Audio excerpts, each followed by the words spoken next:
Bueno, bienvenidos a todas y a todos. Es un placer recibirlos en esta tarde. Le vamos a dar primero que nada la palabra al doctor Eduardo Sepúlveda. Eduardo, estamos listos para que des inicio. Te tenés que desmutear, Eduardo. Estás muteado. Ahí está. Ahora sí. Bueno, ahí sí se me escucha. ¿Perfecto? Sí. Bien. Sí.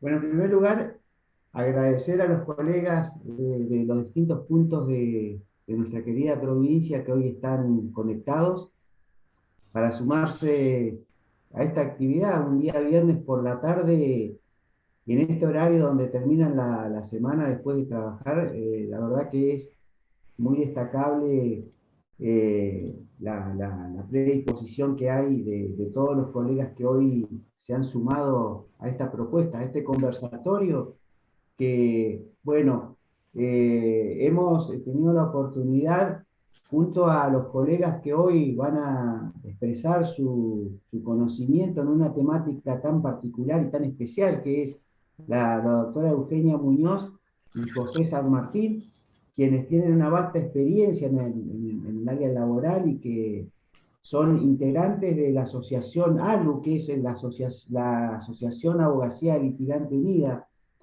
quienes en esta ocasión, bueno, en una propuesta con abogados pluralistas, hemos iniciado una primera actividad que se dio con carácter virtual, es un punto de arranque, seguramente haremos más actividades de aquí en adelante, así que esperemos que la puedan aprovechar.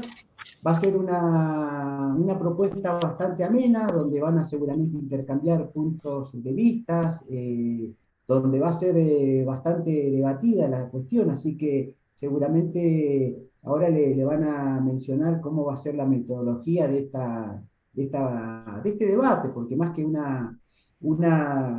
monólogo, me parece que va a ser un debate muy interesante. Y bueno, agradecido de parte de abogados pluralistas y a los colegas que hoy vienen a dar esta propuesta, y nuevamente agradezco a quienes están detrás de esto, que tal vez no se los menciona o no se los ve, pero se los debe mencionar, que es Karina Rojo, Walter Pinuer y la doctora Isabel López Osornio, quienes han sido los principales gestores de esta idea de hoy. Así que muchas gracias, y Eugenia y José tienen su espacio y su palabra para lo que consideren. Bueno, primero que nada, muchísimas gracias a todos ustedes, sobre todo a la gente de Abogados Pluralistas, por darnos el espacio y por organizar con nosotros esta actividad. Es un placer acompañarlos y poder llegar también a los colegas de Neuquén. Veo que hay colegas de todas partes, mucha gente amiga por saludar. Doctor Raúl Ojeda, ¿qué tal? ¿Cómo le va? Qué placer verlo acá. Así que bueno, vamos a iniciar. Con José hemos preparado un PowerPoint con la intención de que nos vaya organizando más o menos los fallos que vamos a ver. Son 3 fallos sobre los que vamos a conversar: el fallo Pogonza, el fallo Rodríguez del TCJ de Córdoba y el fallo Retamales de la provincia de Neuquén, del TCJ de Neuquén. Tengo habilitado para compartir pantalla, así que denme un instante y vamos con eso.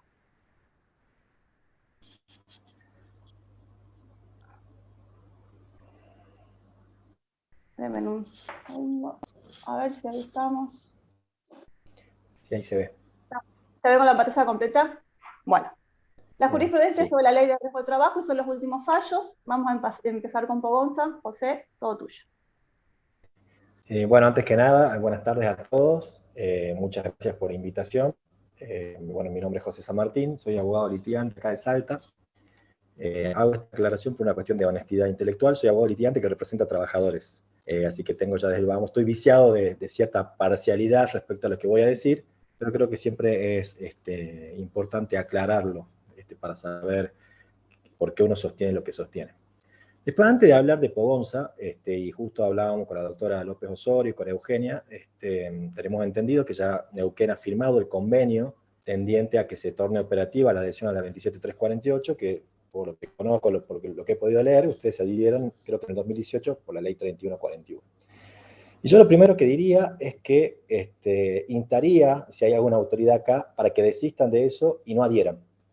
Y ya voy a dar después los motivos por los cuales considero que no debería tornarse operativa la 27348 porque no trae ningún beneficio al trabajador. Y para ejemplo de eso voy a nombrar la situación de mi provincia. Nosotros, nuestra adhesión fue total y absolutamente innecesaria porque teníamos una litigiosidad bajísima. De hecho, éramos exportadores de juicio a Cava. Y desde que nos adherimos en el 2018, se tornó operativa nuestra adhesión en septiembre del 2019, a la fecha de hoy, los plazos del tránsito por Comisión Médica Jurisdiccional se duplicaron y se triplicaron en algunos casos, tornándose en definitiva el procedimiento una valla, un obstáculo clarísimo para poder acudir a la justicia. Se crearon nuevas comisiones médicas sin ningún tipo de criterio de cobertura geográfica. Tenemos una comisión médica en Cafayate, donde hay 70.000 habitantes, pero no tenemos una en Noram o en Tartagal, donde tenemos una parte importante de la población. Hace 6 meses se creó una comisión médica en Metam que no tiene médicos, así que es una comisión médica sin médicos. Es un hermoso contenedor en donde no hay nada para hacer. Entonces, desde mi Literalmente punto es de un vista... contenedor. Cabe aclarar que Sí, literalmente es un contenedor.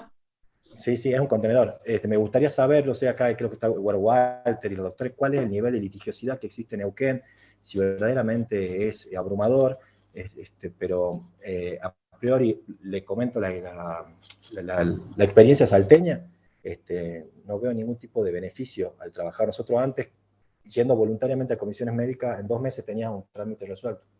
Ahora te tardás 2 meses para que te fijen la audiencia con suerte.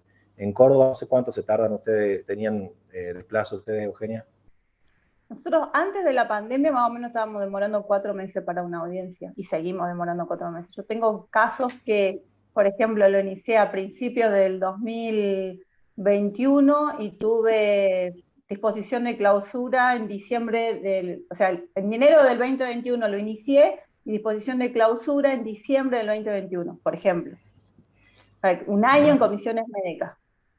Bueno, entonces, antes que nada, la primera advertencia, no la hagan operativa, no va a haber ningún beneficio para el trabajador, y tampoco para los letrados. Hecha esta aclaración, o esta alerta, lo cierto es que transcurridos 5 años desde la ley 27348, venimos perdiendo batalla tras batalla, casi todas las provincias han adherido, de las que se dieron muy pocas quedan por hacerse operativa, el 90% de los siniestros ya están con cobertura, con paso por comisiones médicas, y la jurisprudencia mayoritaria ha validado el paso por la comisión médica, y de hecho vamos a analizar Pogonza, que vamos a tratar de hacer en realidad una visión más bien práctica de Pogonza, porque en lenguaje futbolero, el otro día le hacían una entrevista al técnico de Independiente, decía que el fútbol está sobre analizado. Bueno, Pogonza está sobre analizado. Ya hubo publicaciones específicas a favor y en contra, en todos los congresos se habló sobre Pogonza, justo que está el doctor Ojeda en el congreso del GETS, que estuvimos en la UBA, hubo un intercambio entre Toselli y Romualdi muy interesante, Romualdi a favor de Pogonza. En definitiva, está muy sobreanalizado el tema, pero sí les sirve a ustedes teniendo en cuenta que si la hacen operativa van a tener que pasar sí o sí por comisión médica. Entonces, sumado a Pogonza, en este septiembre trágico que pasó, el TSJ de Corrientes dictó su sentencia, insaurral de contraprevención. En ese mismo mes, el TSJ de Córdoba, que también validó el paso por comisiones médicas en Rosales contra QB. Ya el año anterior, la Suprema Corte de Buenos Aires se había expedido al respecto y la mayoría de las cámaras nacionales del trabajo se expidieron al respecto. En definitiva, entonces, hoy la jurisprudencia minoritaria es aquella que sostiene la inconstitucionalidad del paso por las comisiones médicas jurisdiccionales, y algo que tener en cuenta, porque, y entiendo, y esto es un anticipo de lo que más adelante voy a decir, yo creo que también los abogados nos habíamos achanchado, nos habíamos aburguesado, nos habíamos quedado con la primavera laboral, con Castillo, Aquino, Obregón y demás, y no nos dimos cuenta que en estos años, como diría Mauricio, pasaron cosas, y cambió el procedimiento de comisión médica, y quizás lo que vamos a analizar ahora, que es Pogonza, y vuelvo al lenguaje futbolero, se la dejaron picando a la Corte para que resuelva lo que resolvió. Porque muchos de los fundamentos que se plantean terminaron siendo dogmáticos y no se expresó en el caso concreto por qué existe un agravio irreparable para el trabajador, que sí vamos a ver otros fallos en los que el abogado estuvo despierto y lo hizo, y eso dio lugar para que el juez en definitiva sentencie como sentenció. Entonces, hecha esta aclaración, Eugenio, no sé si puedes pasar a la próxima. Bueno, los hechos, brevemente, llegan queja a la Corte en contra de una resolución de la Sala Cuarta de la Cámara Nacional del Trabajo, que había confirmado una sentencia de primera instancia, que había ordenado el archivo de las actuaciones y había ordenado el previo paso del trabajador por la comisión médica a los efectos de resolver su cuestión. Los planteos de los recurrentes fueron los planteos que normal y habitualmente hacíamos en todas las demandas, que se vulneran los principios constitucionales de garantía de defensa en juicio, acceso al juez natural, debido proceso adjetivo, igualdad ante la ley, que la ley 27348 era irrazonable porque le otorgaba facultades jurisdiccionales a un órgano administrativo que además es de carácter federal, que se incumplían los precedentes, Castillo, Benialgo, Marchetti, entre otros. Estos fueron los fundamentos básicos que motivaron la queja y fueron los que en definitiva terminó contestando la Corte en Pogonza. Nos guste o no nos guste, contestó. Yo no coincido con la mayoría de los fundamentos que sostiene la Corte y ya la vamos a ver por qué. Pero bueno, esto es básicamente los hechos y los planteos de los recurrentes. ¿Qué dijo Pogonza? Con Eugenio, cuando salió el fallo, decíamos jocosamente que en realidad era una transcripción casi textual de lo que la UART y los propulsores del sistema habían dicho cuando salió la 27348. Si nosotros escuchábamos a un secretario letrado de la Comisión Médica hablar respecto a la 27348, eran los mismos fundamentos que repitió Pogonza. No advertimos una novedad, que uno diga, bueno, la verdad que a ver, habría que pensarlo, tiene razón. Pero en concreto, lo que dijeron fue que existe una larga tradición legislativa en nuestro país que le otorga competencia jurisdiccional a los tribunales administrativos. Y que eso per se no es un problema, porque de hecho la 9688 en su momento ya preveía el hecho de tener que recurrir a la sede administrativa. Y eso es válido siempre y cuando se cumplan los requisitos de sus precedentes, que son Fernández Arias y Ángel Estrada. Paso siguiente, la Corte comienza a analizar cuáles son los requisitos que establecen esos precedentes y comienza a detallar por qué motivo ahora la 27348 cumple con esos estándares. Entonces, bueno, en primer lugar, dice que el sistema actual permite la revisión judicial posterior suficiente por un juez competente. Esto, no nos debemos olvidar que Pogonza es un caso de Cava, o sea, de Capital Federal, donde la ley 27348 se aplicó directamente, no estaba pendiente o condicionada a la adhesión provincial. En definitiva, creemos que cuando llegue un caso, o si es que llega un caso de alguna provincia, se va a terminar ratificando el criterio, por lo que ya venimos viendo en los TSJ provinciales. Pero es un caso de Cava. Y lo particular de acá, que en realidad ellos no tienen revisión judicial suficiente, lo que tienen es un recurso con efecto suspensivo y en relación que tienen que presentar en un plazo de 15 días. La duda que nos genera el fallo es si esto que está diciendo la Corte habilitaría a que, agarrándome de Pogonza, yo cuando vaya por vía de recurso, plantee una acción encubierta, en definitiva. Es una de las dudas que nos deja el fallo. Después manifiestan que la imparcialidad y la independencia de las comisiones médicas jurisdiccionales están aseguradas, porque en realidad el famoso argumento de que las comisiones médicas jurisdiccionales se mantienen con fondos que aporta la ARP sería falaz, ya que ese aporte en realidad es un aporte compulsivo y que no está condicionado a los resultados que emita la Comisión Médica Jurisdiccional. Y que además es razonable el objetivo político y económico por el cual han sido creadas. Ya vamos a analizar, vamos a hacer una respuesta a esta supuesta razonabilidad del objetivo político y económico. Además dicen que cumplen con la suficiente capacidad técnica porque tienen un secretario técnico letrado, tienen médicos que solamente se piden sobre esta cuestión y que además se ha creado el servicio de homologación, que es el organismo que controla la legalidad del procedimiento. Punto aparte, y entre otros de los fundamentos por los cuales se ratifica el paso por comisiones médicas, nos dicen que ahora existe un patrocinio letrado, que es gratuito, y que todos los gastos que debe sufrir el trabajador para ir a la comisión médica están garantizados. Y ya vamos a ver que esto es falso. Pasamos al siguiente, Euge, por favor. Vamos. Bueno, además, dogmáticamente, desde mi punto de vista, ya vamos a ver por qué, dicen que se garantiza la celeridad, puesto que se establece un plazo que tiene un plazo de 60 días hábiles, un trámite que tiene un plazo de 60 días hábiles, prorrogable excepcionalmente por 30 días hábiles más. Interpretación que yo entiendo habilitaría, de acuerdo a lo que dijo la Corte, a, si se vencieron el plazo, acudir directamente a la vía judicial.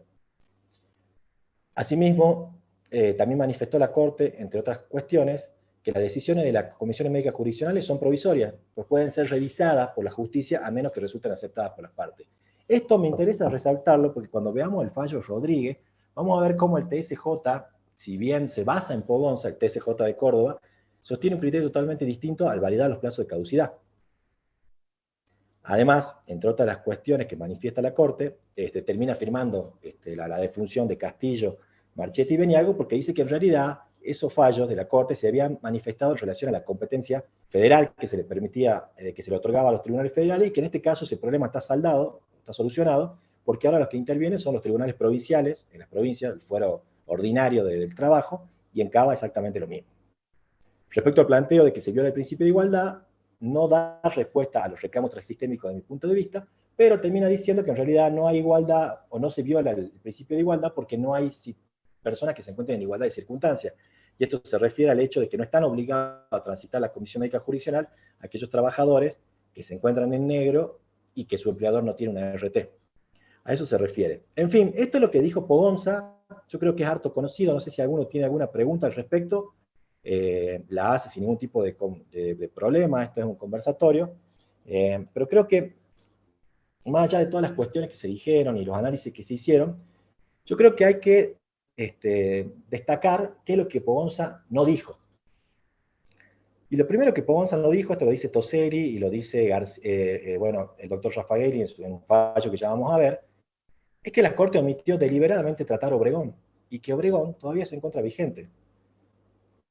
Ahí tiene la transcripción textual de lo que dijo Obregón contra Liberty, donde se dijo, si bien en ese precedente se refiere a Castillo, no se pronunció sobre la validez intrínseca del varias veces mentado trámite, fue del todo explícito en cuanto a que la habilitación de los estrados provinciales, a que su aplicación de lugar, no puede quedar condicionada o supeditada al previo cumplimiento de una vía administrativa ante organismos de orden federal.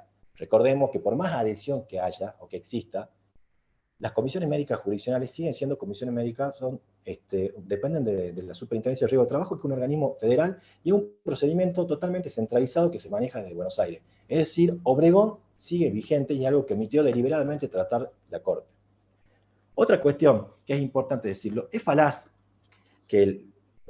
que el objetivo de la ley haya sido brindar una cobertura con suficiencia, pagos rápidos. Eso es totalmente falso. De hecho, la 27348, en el mensaje de elevación del proyecto, y todo el lobby que existió respecto a la 27348, recordemos que antes de que se sancione, hubo un DNU en el medio, lo que buscó fundamentalmente es reducir la litigiosidad, porque el gran mal del sistema es la litigiosidad, nosotros los abogados litigantes. Entonces, la pregunta en realidad que yo me hago es, ¿a quién beneficia realmente la 27348? ¿Beneficia realmente al trabajador? Y la respuesta que doy es que no. No beneficia al trabajador. Ya vamos a ver por qué. Es un proceso laberíntico en el que el único beneficiado ha sido la RT, que ha disminuido totalmente sus gastos, costas respecto a juicios, disminuyeron los juicios notablemente, que licúan sus indemnizaciones, ya vamos a ver, retomar un ejemplo de eso quizás, por más de mi postura, ¿no? Entonces, el objetivo de la norma está clarito en el mensaje de elevación, fue reducir la litigiosidad. Lo transcribí, no lo voy a leer, el Power después se va a compartir, pero el objetivo de la norma fue evitar la litigiosidad. Y ya vamos a ver en retamales que justamente el artículo 12 de la ley 27348, o sea, el artículo 12 modificado por la 27348, fue pensado para una instancia administrativa, no fue pensado para un juicio. El juicio no se trata de evitar, se busca bajo todo punto de vista que esto llegue a la justicia. Sobre esta base, entonces, es totalmente falso lo que dijo la Corte, no existe celeridad, no existe sencillez y no existe gratuidad. Y voy a decir por qué no existe. Celeridad, ¿qué sería? Es la velocidad en la ejecución de algo. Es como estamos hablando nosotros, las apuradas. Es falso que el plazo sea 60 días hábiles. Desde el vamos, la Corte se comió que para poder iniciar cualquier reclamo tenés que esperar 20 días hábiles, en el caso de que tenés el alta sin incapacidad. Y si tenés el alta con incapacidad, hoy, por la reforma de la resolución de la Super, la 2021, tenés que esperar 30 días hábiles. Así que desde el vamos son 30 más 60, son 90 días hábiles. Pero además de eso, los plazos no se cumplen. En ninguna provincia que se adhirió, los plazos se cumplen. Ejemplo de esto es Córdoba, y acá está Eugenio, no me deja mentir. Ellos en octubre del 2020, el Colegio de Abogados tuvo que interponer un amparo ante la paralización de las comisiones médicas. Y esta paralización es anterior al COVID. El COVID lo agravó. pero la paralización es anterior al COVID. En segundo lugar, no Lo hay que pasa, sencillez. José, disculpa que te interrumpa. No deja de ser un órgano administrativo que no está preparado para recibir la cantidad de casos y para resolver la cantidad de cuestiones que se van planteando en todo el país. Es decir, vos tenés una comisión médica jurisdiccional que no tiene ni la cantidad de personal suficiente, ni la cantidad de medios suficientes para atender a todos los trabajadores siniestrados que vienen, por ejemplo, con rechazo de contingencia, o que vienen con divergencias en las determinaciones de la incapacidad. Ni qué decir los trabajadores que vienen con rechazo de contingencia de enfermedades profesionales, ya sea listadas o no listadas, en los que no tenés un organismo preparado y listo, por ejemplo, para hacer una prueba técnica de seguridad y higiene, que es lo único que te permite a vos probar la existencia de un RAC. Entonces, esto de la celeridad del trámite y la sencillez del trámite no es cierto en la práctica. Puede a lo mejor en papeles parecer muy bonito, muy práctico, pero en la realidad de los hechos no funciona así. Nos lleva puesto el ejercicio de la práctica. Perdona que te interrumpa. Tal cual, sí, tal cual. Y justamente respecto a esto, no existe sencillez. Sencillez sería algo que no ofrece dificultad. Y es totalmente laberíntico el procedimiento. Y prueba de esto es lo siguiente. Antes de que comience a estar vigente la 27348, se emitió la resolución 298/17, que sería el código de procedimiento del proceso en comisión médica. Tenemos provincias que se rigen por la 179, que es otra resolución, que son las que no adhirieron. Sería Neuquén. Por ejemplo, ¿Ustedes hasta el día de hoy? Hoy usamos Claro. la 179. Bien.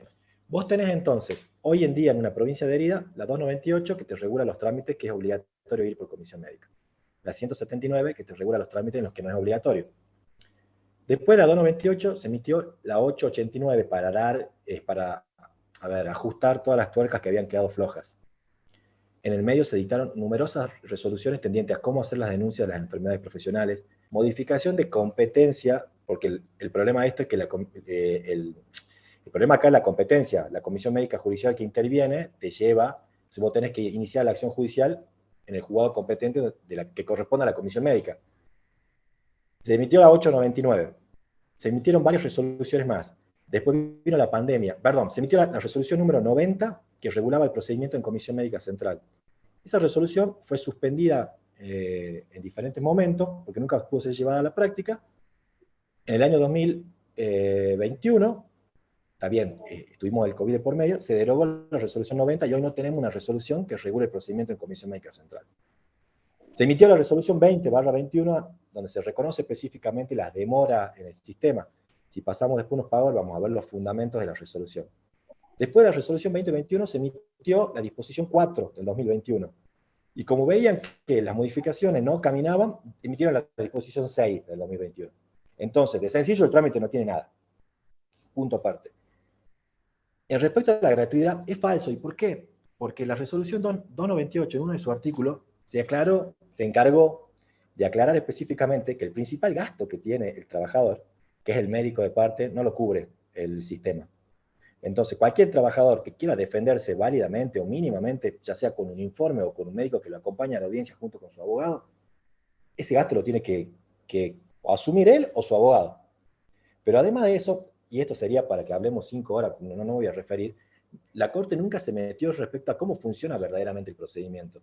Cómo un médico decide qué prueba es conducente o no, cómo, por ejemplo, un secretario técnico letrado en sede administrativa te declara prescripta la acción, y así podríamos nombrar un montón de ejemplos. Entonces, la Corte, con todo el respeto que merece, jamás entró a una comisión médica. Todas las manifestaciones que realizaron son puras y exclusivamente dogmáticas. Pasemos a la próxima, por favor. Ahí está. José, tenemos Otra cuestión. un par de Bien, consultas sí. en el chat que yo las leí a la gente, yo para ser respetuosa con quien lo escribió. Son cuestiones de procedimiento específicas que si quieren las vemos al final. Bueno, Porque son del como proceso quieran. en sí. Bien, otra cuestión que se refiere a la Corte respecto a la imparcialidad y idoneidad de los empleos de funcionarios médicos. Es cierto que en un primer momento la mayoría de los médicos designados en las comisiones médicas eran por concurso, lo mismo que los secretarios técnicos letrados. Lo cierto es que la comisión médica está teniendo un problema gigante, que es que se le están yendo tanto los informáticos como los médicos, porque el cúmulo de trabajo que tienen es muchísimo, las remuneraciones que reciben no son tan interesantes de acuerdo al nivel de trabajo que tienen, entonces han tenido una gran pérdida, una sangría importante de empleados. Entonces, del último año para atrás existe una gran cantidad de designaciones por contratos de médicos que no son laborales ni médicos legistas. Por ejemplo, en nuestra comisión médica tenemos dermatólogos, eh, y que lo único que hicieron fue el curso de valoración de daño. Entonces, respecto a la idoneidad, es una cuestión que se debería discutir. Y respecto a la supuesta estabilidad, la resolución 899 pretendió darle una cierta estabilidad, decir que no puede ser los secretarios técnicos letrados desvinculados sin una justa causa debidamente probada, pero en realidad hoy cualquier funcionario de la comisión médica se despide y chao. Acá en Salta hemos visto funcionario que le llegó el mail diciéndole a partir de mañana no vengas. Entonces, eso también es meramente dogmático, no hay un fundamento. El problema es que cuando vos haces la demanda, si vos no manifestás cuáles son los problemas que tiene el sistema, vuelvo a repetir, se la dejás servida para que resuelvan como resolvieron. Otra Tenemos cuestión que que no dejar de dijo copiar y pegar los fundamentos de inconstitucionalidad. algo así era lo que quería decir.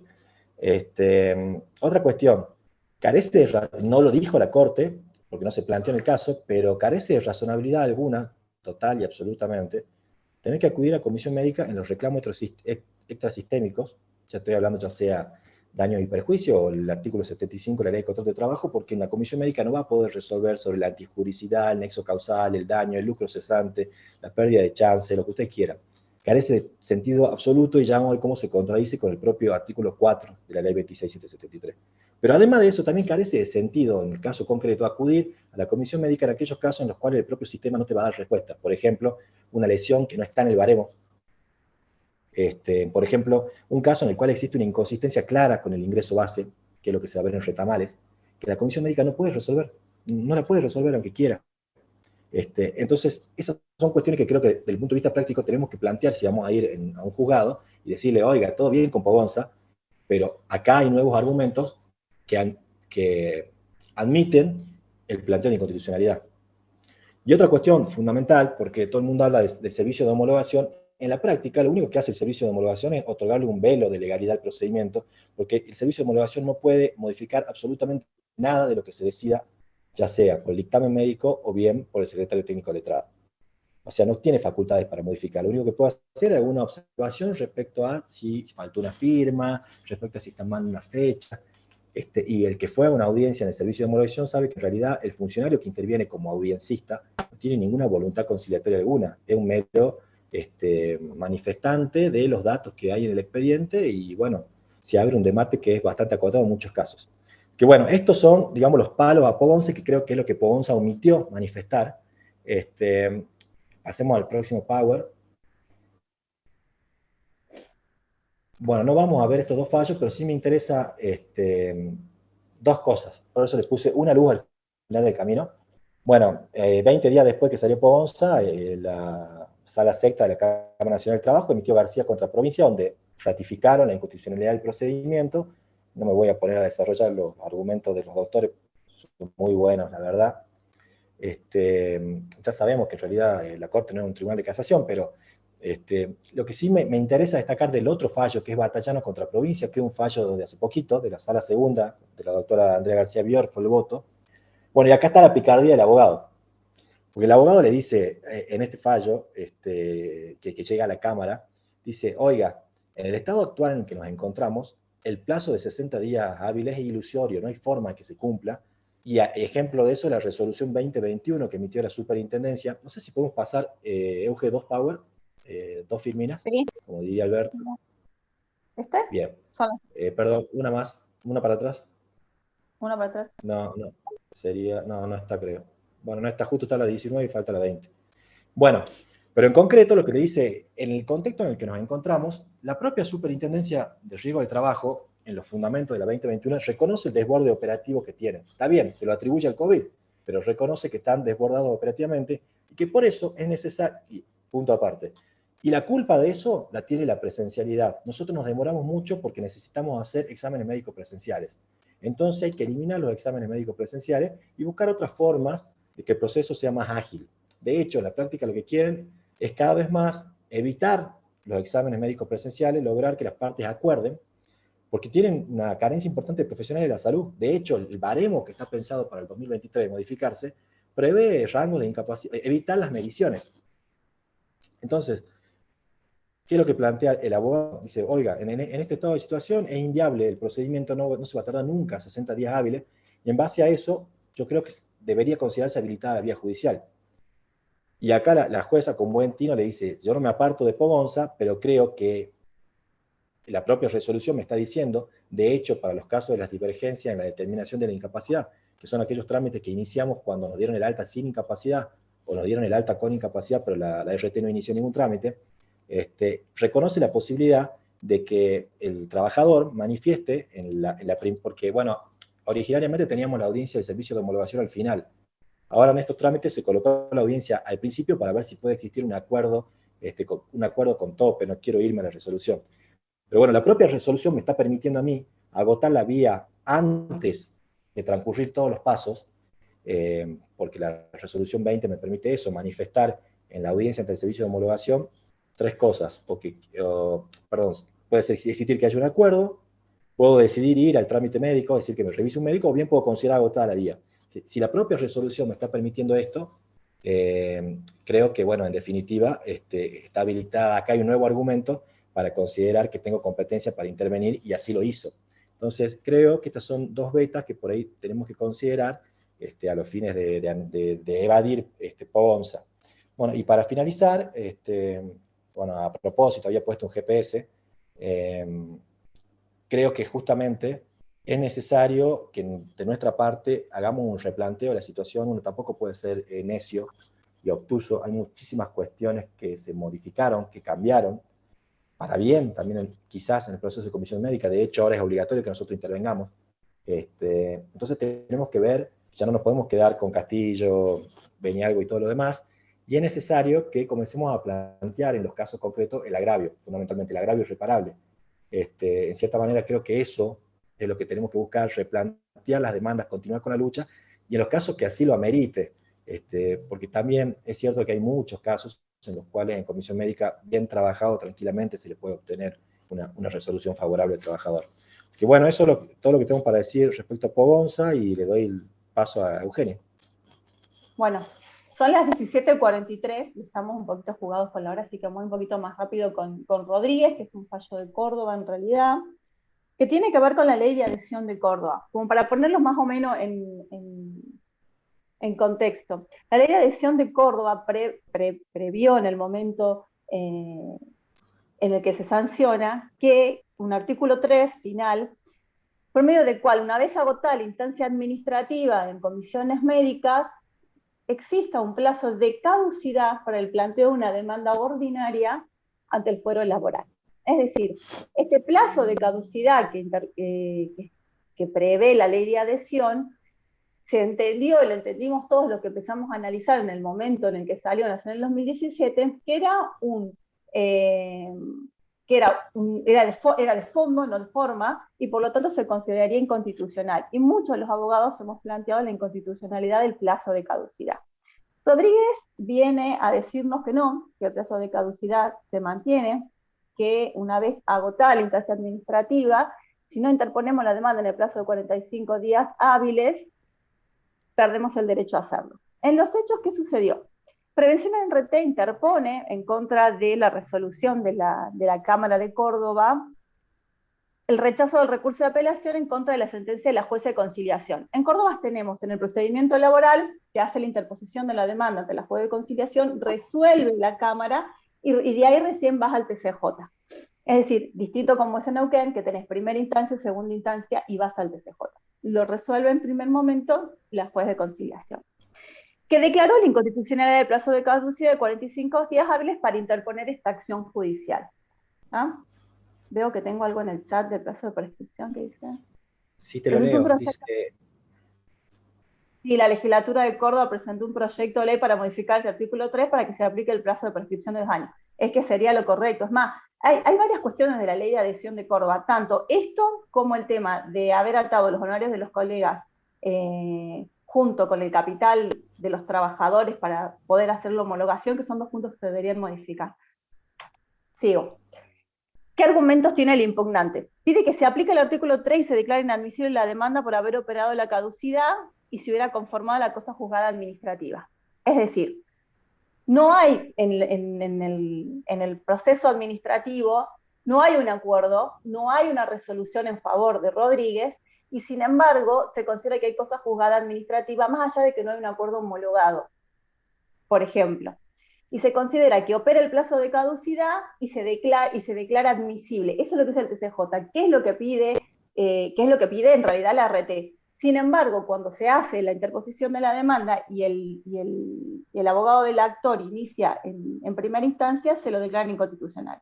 Estamos en proceso de un plazo de caducidad procesal, que es lo que nos dice el TCJ de Córdoba, cuando en realidad es el plazo de caducidad que tiene la norma es una regulación de fondo. Habría que en este caso, si no, empezar a analizar el concepto de caducidad, el concepto de prescripción, ver en realidad cuándo se interpone una y cuándo se interpone la otra. Si es un plazo de caducidad procesal, estaría la provincia facultada para legislarla. En cambio, si nosotros consideramos que el plazo de caducidad interpuesto en la ley de adhesión es de fondo, estaría regulando la provincia por fuera de lo que tiene autorizado jurisdiccionalmente. No hay asimilación en la prescripción, la caducidad rige después y con posterioridad del dictamen del órgano administrativo. Estos son los fundamentos que se dan en el fallo, ¿no? Y dicen que la decisión impugnada afecta al sistema que persigue pronunciamientos rápidos. Y volvemos a lo que decíamos con José, con lo que hablamos José con el tema del fallo Pogonza también. Está diseñado el sistema para que pasemos por comisiones médicas y con esta argumentación de decir que pasamos rápido, simple, sencillo, y que el abogado en realidad, si pierde estos 45 días, ¿por qué los pierde? Que es uno de los argumentos que tiene también el TCJ de Córdoba, porque le dice al abogado cuando emite el fallo, que no se ocupó de explicar por qué en esos 45 días no pudo interponer la demanda y cómo esto afecta al trabajador. Entonces, el criterio del CJ de Córdoba dice, ¿cuál es la naturaleza del instituto? Que es lo que yo ya me adelanté hablando, lo que de hablar antes. ¿Cuál es la naturaleza en sí del instituto? Reclamar incapacidad, reconocimientos de contingencias. La primera instancia dice que el plazo de prescripción es el de 2 años. ¿Por qué? Porque nosotros cuando interponemos el reclamo administrativo, interrumpimos el plazo prescriptivo y empieza a correr normalmente el plazo de prescripción de 2 años. El criterio de CJ dice entonces que una vez que transcurren los años, el plazo prescriptivo de 2 años, una vez que yo interpongo la acción, no es una acción, una vez que yo inicio el trámite en las comisiones médicas jurisdiccionales, yo lo que entro es en un procedimiento. Y como yo entro en el marco de un procedimiento, debo cumplir con los plazos que se reglamentó para ese procedimiento. Por lo cual el plazo de caducidad de 45 días correspondería y sería constitucional. Pero hay algo importante que se olvida, yo creo, en este fallo de analizar, es que yo no estoy siguiendo un procedimiento que inicié en comisiones médicas. Yo el procedimiento de comisiones médicas lo inicié, lo terminé en el momento en el que me dan la disposición de clausura y yo inicio un nuevo procedimiento ante la justicia ordinaria del fuero laboral, que nada tiene que ver y no se concatena con el anterior que yo realicé en comisiones médicas. ¿Por qué? Porque no tengo yo acá un recurso en relación, por ejemplo, como el que podríamos decir que tienen en Cava. Sino lo que yo tengo en este momento es una demanda ordinaria. Entonces yo inicié el trámite administrativo en las comisiones médicas jurisdiccionales, con lo cual yo interrumpí el plazo prescriptivo, tengo disposición de clausura y empieza nuevamente a correr el plazo prescriptivo de 2 años. Bueno, acá están los argumentos del TC Costa, dice que cobra relevancia la legitimidad del sistema prejurisdiccional, avalado por Pogonza y por Rosales. Dice que la 27348 sí reguló el plazo para la revisión del pronunciamiento y que la ley provincial lo reglamentó. O sea, está diciendo que la adhesión que hizo Córdoba fue una reglamentación de la 27348. La naturaleza del instituto es procesal, que es el quid de la cuestión. ¿Sí? La caducidad que está interpuesta en la ley de adhesión de Córdoba es un instituto procesal o si es una cuestión de fondo que está regulando la provincia, lo cual no podría ser. Entendiéndose el proceso como una secuencia de pasos que se inicia en el área administrativa y concluye con eventual sentencia. Es decir, vuelve a considerar que el procedimiento es uno solo. Es decir, no es que yo inicio, termino y puedo interponer la acción ordinaria como está prevista en la ley de adhesión. Por eso carece de fundamento contraponer al instituto de la prescripción, Ya se transitó perdón, ya se transitó ese periodo y solo después opera la caducidad. Busca dar certidumbre a las relaciones jurídicas mediante la extinción de situaciones de inestabilidad. Ese es el interés social. ¿A quién beneficia nuevamente esto? Y con esto también vamos a poder relacionarlo con el cómputo de los intereses que vamos a ver en el fallo de Retamario. Los plazos de estas características no son privativos de esta ley. Por ejemplo, dice que la acción contenciosa administrativa y demás tiene plazos de este tipo. Pero hay que tener en cuenta que los plazos procesales de caducidad extinguen la acción, pero no el derecho. Pero el plazo como de caducidad que está interpuesto acorde a la ley de adhesión, me estaría extinguiendo, como es de fondo en realidad, me estaría extinguiendo la acción y el derecho. Y el artículo 259 de la ESTE no corresponde sea extendido a la ley de riesgo de trabajo, también es un fundamento que nos da. El plazo de 45 días está amparado, disculpe, y por la comisión, sí, sí, el agravio de la acción antes genérico e hipotético. Argumentos por los que los plazos de caducidad son inconstitucionales. Primero, que el plazo de caducidad provincial utiliza la figura de fondo de la caducidad del derecho y no es de naturaleza procesal, que es lo que venimos diciendo desde un primer momento. El recurso, por otro lado, cuando se interpone como recurso es suspensivo. Puede generar el agravante de que el trabajador no perciba nada de lo que la mínima le corresponda y se puede producir un enriquecimiento sin causa del deudor. Si esa acción no es recurso, que es lo que les decía en el primer momento, o sea, si yo voy a poder plantear una acción ordinaria, no estoy planteando un recurso, y si no es un recurso en relación, no es parte del mismo proceso que yo estoy efectuando en las comisiones médicas jurisdiccionales y que llevé a cabo en los términos de la 298. Si no, carecería de sentido la reforma de los legisladores provinciales, que son todos los que cada uno de los legisladores, que cada una de las legislaciones de adhesión fueron introduciendo. El criterio del TJ no es sostenible para los reclamos extrasistémicos. El sistema de riesgo de trabajo se complementa con la ley de contrato de trabajo y con el Código Civil y Comercial de la Nación, más Hola, en este Eugenio. tema. Sí, te escucho. Sí, nos parece que se te había cortado. Sí. Esta mañana tuve problemas también con el Zoom. Lo que se ataca entonces es un acto administrativo de un organismo nacional. No puede haber cosa juzgada administrativa si hay disconformidad e incorrecta interpretación del artículo 15 de la ley de contrato de trabajo. También se omite considerar el carácter del trabajador paciente del actor, ¿no? Decime. Y ahí te acoto algo respecto, viste, a que no es que el criterio del TCJ no es sostenible para los reclamos extrasistémicos. El artículo 4 de la 26773 modificada dice, las acciones, en el primero, segundo, tercer, cuarto párrafo, lo leo porque lo tengo acá. Las acciones judiciales con fundamento en otro sistema de responsabilidad solo podrán iniciarse una vez recibida la notificación fehaciente prevista en este artículo y agotada la vía administrativa mediante la resolución de la respectiva comisión médica jurisdiccional cuando se hubiese vencido el plazo. La prescripción se computará a partir del día siguiente a la fecha de recepción de esa notificación. Por ejemplo, entonces el criterio del TCJ para un argumento extrasistémico no es aplicable porque el propio artículo 4 establece cuándo se computa el plazo de prescripción. Yo creo que fue como es como vos decís, o sea, la idea de esto es una decisión política de que cumplamos, que iniciemos los pasos previos por comisiones médicas y reducir la litigiosidad en esos términos. Si no, no se entienden estos fallos. Respecto a los plazos de caducidad de las acciones que son válidas en cuanto a que no restringen derechos acordados por leyes de la Nación, y más en el ámbito laboral, no aplican los ejemplos del TCJ, como por ejemplo lo que nos da en cuanto a acciones contenciosas administrativas. Disculpe. No sé si lo perdí a José se fue. La acción judicial inicia un proceso diferente. ¿Hasta? Ay, no te veía. La acción judicial inicia un proceso diferente a un poder del Estado distinto. Se evalúan otros elementos probatorios. El reclamo a la Comisión Médica Jurisdiccional es un requisito necesario para cumplir y para acceder a la justicia, y su valor consiste en interrumpir el plazo de prescripción y servir como un elemento de prueba más. Algo, por ejemplo, que tenemos que tener en cuenta en cuán diferentes y cómo podemos ver que son dos procesos totalmente distintos, por los cuales el plazo de caducidad, visto como un plazo procesal de forma no es coherente, es, por ejemplo, en los procedimientos que llevamos a cabo en las enfermedades profesionales. Por ejemplo, vos planteás un rechazo de una contingencia por una enfermedad profesional. Dentro del sistema de las comisiones médicas y la resolución 298. la amplitud probatoria que vos podés llegar a tener en comisiones médicas es exigua, o sea, no podés probar cuestiones básicas como la existencia de un agente de riesgo, porque definitivamente no tienen la manera de proveerte esa prueba. Y todo queda reducido al CIMAT. No hay otra cosa más que puedas plantear para probar la existencia de un agente de riesgo.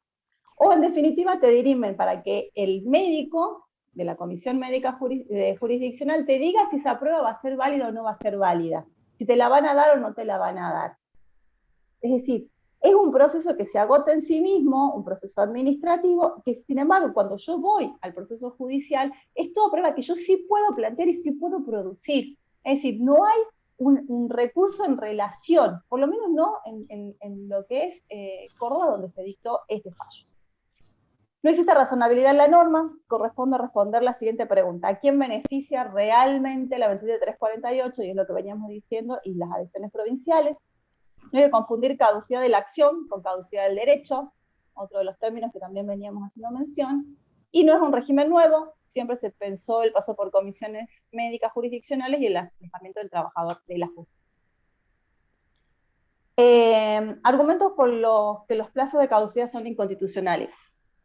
Primero, hay que entender que la naturaleza de los trámites y los reclamos no son lo mismo en una determinación de incapacidad que en un rechazo. La determinación de incapacidad tiene un plazo, tiene un procedimiento totalmente diferente, que es lo que les decía recién, no quiero volver sobre el mismo tema. Criterios como los del TCJ de Córdoba suponen eliminar el régimen de suspensión e interrupción de la prescripción y la conexión coherente con el resto del ordenamiento. En contexto, la manifestación del trabajador solo nos permite colegir que optó por acudir a la sede judicial, no se tiene en cuenta lo dispuesto por la propia Superintendencia de Riesgo de Trabajo, la Resolución 2021, y las disposiciones del 4 y el 6 del año 2021. La Corte Suprema de Justicia de la Nación se expidió en antiguos fallos, en el criterio propugnado, y trata de acciones de repetición, con mayor razón se aplica para casos laborales.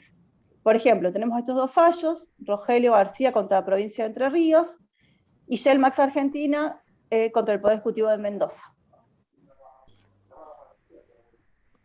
¿Querías decir algo, José? ¿No? Bueno, en definitiva... No, como para... Sí. Sí, no, está bien. Cerralo. Cerralo, terminalo ahí. En definitiva, el plazo de caducidad es un plazo inconstitucional, es un plazo que en este fallo Rodríguez, que después lo vamos a compartir, es un plazo que es analizado como si fuera,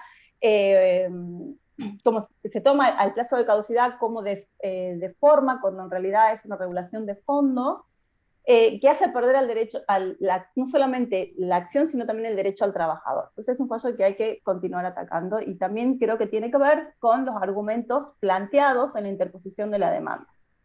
Y ahora vamos a ver el fallo Retamales, que es uno del fallo que en este momento a la gente de Neuquén más les estaría interesando.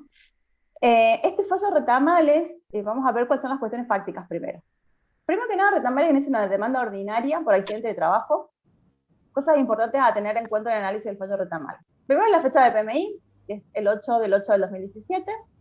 Segundo, vamos a tener en cuenta que es un accidente que es aceptado por la RT, es decir, que es la denuncia de la contingencia, se acepta por la aseguradora, o sea que no es un punto que tengamos en controversia. Se le dan prestaciones médicas y dinerarias, se le da el alta al trabajador en el 2017, la Comisión Médica Jurisdiccional lo vuelve a prestaciones médicas. No tiene en el fallo en sí, no refiere cuándo tiene el alta definitiva, pero sí nos hace mención a cuál es la primera manifestación invalidante. Entra con una pericia médica de parte un 11,5% y la pericia médica oficial termina en un 9,2% de la total obrera. Vamos a ir por parte para determinar y para analizar este fallo Retamales.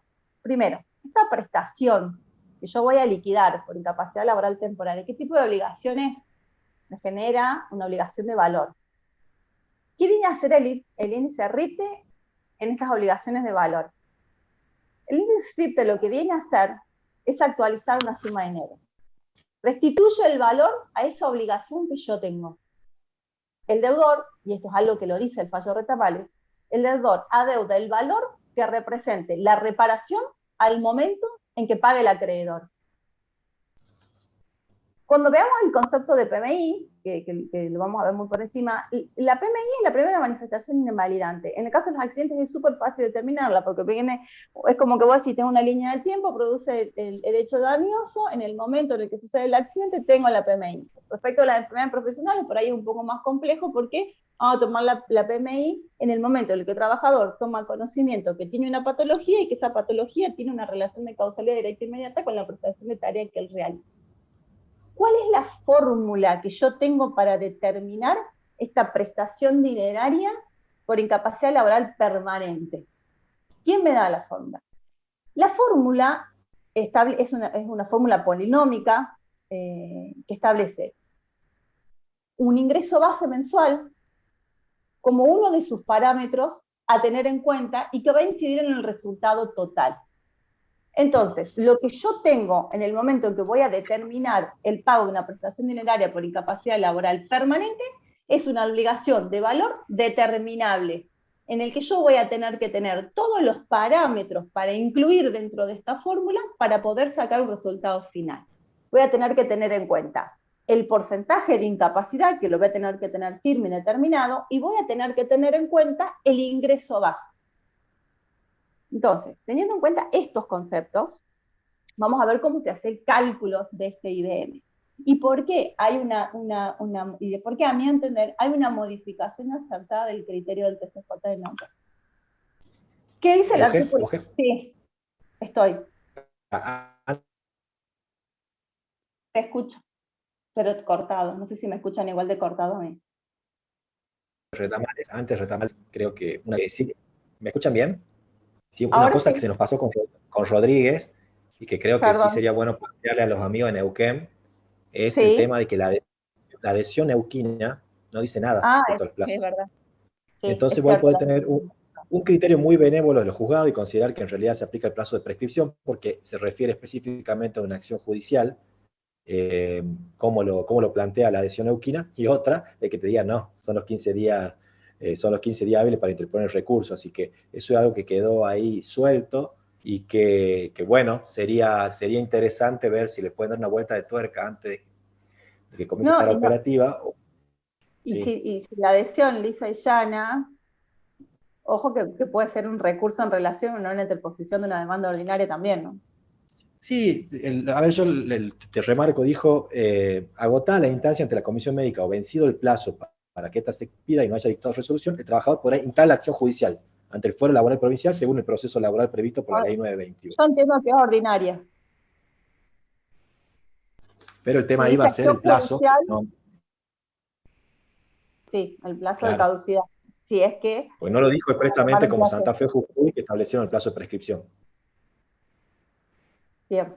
Bueno, volvemos a este. Así no nos mareamos. Sí, disculpa. No, está bien. Perdón. Bueno, entonces, estábamos en determinar. Yo quería hacer mención respecto de cómo se hace el cálculo del IBM.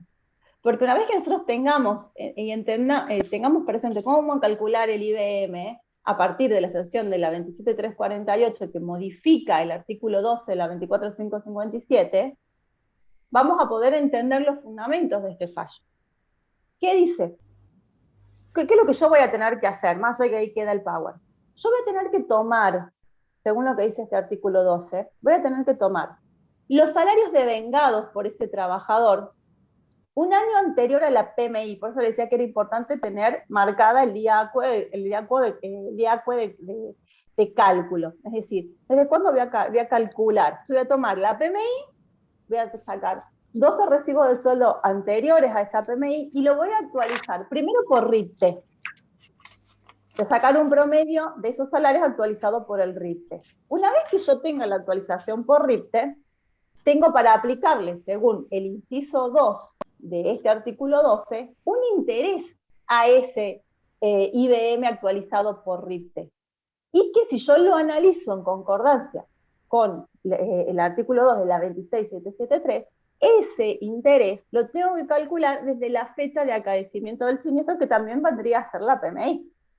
Entonces, tengo sobre el ingreso base que yo tenía antes de la sanción de la 27348, que podemos decir que teníamos un ingreso base puro para el cálculo, para la aplicación de esta fórmula que les mostraba antes, esta fórmula antes, vos la aplicabas con un ingreso base puro. Agarrabas los 12 sueldos anteriores, sacabas un promedio y aplicabas la fórmula. Ahora yo, en el momento que haga la liquidación, lo que voy a poder hacer es tomar el ingreso base, aplicarle el RIPTE y aplicarle la tasa en el momento que yo hago la liquidación. Entonces, este ítem que yo tengo dentro de la fórmula se mantiene actualizado. Entonces, la obligación de valor se mantiene actualizada al momento en el que yo efectúo la liquidación. ¿Cuándo efectúo la liquidación?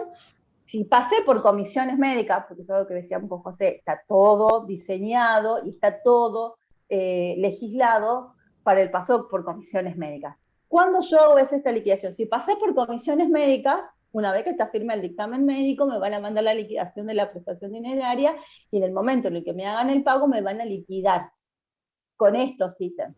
Entonces, el IBM del trabajador está actualizado cuando se aplica la fórmula. En el caso de en cuestión, vamos a ver que el trabajador no pasó por comisiones médicas. Como no pasó por comisiones médicas, la liquidación, en consonancia con lo que les acabo de decir, se efectúa en el momento que yo interpongo la demanda. Ahora, ¿qué dice el decreto 669 del 2019 que vino a querer modificar este artículo 2, este inciso 2 del artículo 12? Que en vez de devengar una tasa activa promedio de la cartera general nominal anual vencida de 30 días, iba a ser una tasa de la variación del RIPTE. Ya les adelanto, no está vigente, es inconstitucional este decreto. Si ustedes ven las diferencias de lo que implicaría aplicar a la actualización del ingreso base, la tasa promedio o la variación del RIPTE, ahí yo les saqué a ustedes para que vean un ejemplito de cuál sería la tasa de interés que estaríamos aplicando. Entonces, el IBM que yo voy a tener en cuenta para el cálculo hoy, posterior a la 27348, es el ingreso base puro que utilizaba antes cuando no estaba esta norma vigente, más el RIPTE más la tasa, desde la PMI hasta el momento de la liquidación. ¿Qué es lo que me regula este inciso 3 del artículo 12? ¿Qué es lo que este inciso 3 viene a decirnos? Que desde que estamos en mora, es decir, desde que yo hice la liquidación y me debiste pagar, este interés que yo ya calculé anteriormente sobre el ingreso base se va a capitalizar. Y yo voy a estar autorizado a hacer anatocismo según el artículo 770 del Código Civil y Comercial. Entonces, ¿qué es lo que hace el fallo Retamales? Y acá más o menos fui armando una cronología, teniendo en cuenta qué es lo que yo considero que fueron aplicando y lo que yo analicé del fallo. Cuando ingresa el trabajador al tribunal, la primera instancia saca el fallo y aplica el interés de este artículo, de este inciso 3 del artículo 12, desde la PMI hasta la liquidación, que es en realidad el interés que debió aplicar en ese tiempo al interés previsto en el inciso 2 del artículo 12. Y la fórmula que en definitiva le da primera instancia es 53 por el IBM, con el ingreso base, más RIPTE, más tasas de la PMI, por 65 sobre el EGAS, el porcentaje de incapacidad, más tasas desde la PMI. Ese vendría a ser la fórmula que aplica la primera instancia en el fallo Retamales. ¿Cuál es la descripción del cálculo que dice el fallo? Porque el fallo te va describiendo cómo es que hicieron el cálculo. Dice, realizó los cálculos de la indemnización por la incapacidad laboral parcial y permanente del trabajador, y acá habla del artículo 14 de la Ley de Riesgo, apartado 2, inciso B. Yo creo que era el otro inciso, pero bueno. Sobre la base del porcentaje de minusvalía que tuvo por acreditado un 9,2% de la capacidad total de obrera del accionante. Me determina el IBM actualizado por RIPTE, por los salarios de los 12 meses anteriores al siniestro, hasta la fecha de la PMI, luego compensa la base de cálculo con los intereses del inciso 2, del nuevo artículo 12, a razón de la tasa promedio. Hasta ahí venimos bien. Y después dice, en relación con los intereses que prevé el inciso 3 del artículo 12, El fallo entendió que su estipulación tenía que ser acorde al antecedente Mansur, que tiene acá el Tribunal Superior de Justicia de Neuquén, y lo determinó desde su procedencia de la fecha del siniestro padecido. Cuando ustedes leen Mansur, se dan cuenta que en el momento en el que se dictó Mansur, no estaba vigente la 27348, sino que estaba vigente la 26773. ¿Qué pasaba en ese momento? Yo tenía, en el ingreso base, no tenía ningún índice de actualización. Yo tenía el ingreso base puro, llano. O sea, yo le calculaba al trabajador la prestación dineraria por incapacidad laboral permanente en base al promedio de salarios de 2 años, de un año, por un año anterior a la PMI, y quizás ese trabajador había estado 2 años de incapacidad laboral temporaria. Pero ustedes tengan en cuenta que yo me accidento hoy y entro en ILT. Cobro prestación dineraria por incapacidad laboral temporaria, porque se supone que yo estoy recuperando mi estado de salud el máximo posible. Hasta que me dan el alta definitiva, en ese momento hay un corte, entro en incapacidad laboral permanente, y en ese momento yo recién tengo la posibilidad de aplicar esta fórmula, pero nuevamente yo tenía que aplicar la fórmula en base a un salario que gané quizás hace 3 años atrás, y a un promedio. Entonces sí era procedente la aplicación de los intereses desde la PMI para mantener actualizado la prestación dineraria del trabajador. Es decir, la situación fáctica y la legislación vigente de Mansur no es la misma que tenemos hoy. ¿Qué dice en segunda instancia en el fallo de Retamal? Dice, y me deja la fórmula de esta manera la segunda instancia. Hace una aplicación de una tasa pretoriana del 12% pura que no sabemos de dónde la sacó. Pensábamos, José, de dónde salió esta tasa del 12% pura, que tiene que haber sido una tasa de aplicación pretoriana. No encontré por qué aplicó esta tasa y no encontré el fundamento normativo. Pero me deja la fórmula de la siguiente manera. 53, que es el índice actuarial, por el IBM. ¿Y cómo me calcula el IBM? El ingreso base, normal y habitual, con RIPTE, más esta tasa de 12% pura, por 65 por la edad, la PMI, por el porcentaje de incapacidad. Y a su vez me aplica la tasa del inciso 3 desde la interposición de la demanda.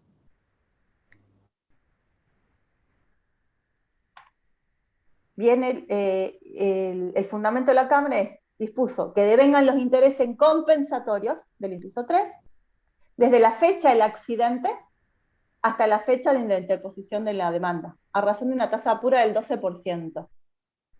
En el marco del dispuesto del inciso 2 del artículo 12. Y ahí yo lo veo oscuro el fundamento de la Cámara, porque si me va a poner intereses compensatorios en razón de una tasa pura de 12% en el marco de lo que prevé el inciso 2 del artículo 12, los intereses moratorios, ¿desde qué momento me los va a calcular en el ARPUE?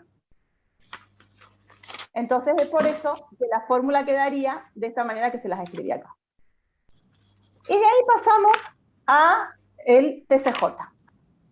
¿Cómo me deja el TCJ la fórmula de aplicación hoy para el cálculo de la incapacidad laboral permanente? Me pone 53 por el IBM, esto sale del fallo, 53 por el IBM, es el ingreso base, más RIPTE más tasa.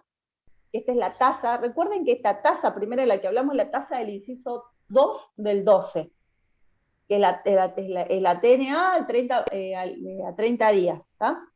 Entonces, el ingreso base más RIPTE más tasa por 65 sobre la edad, a la PBI, por el porcentaje de incapacidad, más la tasa del inciso 3 desde la interposición de la demanda. Y dice que se encuentra firme la sentencia, desde que se encuentra firme la sentencia, esto es lo que dice el CJ, desde que se encuentra firme la sentencia, o 15 días posteriores al dictamen de la comisión médica, comienza a correr el interés con capitalización del interés previsto para el IBM.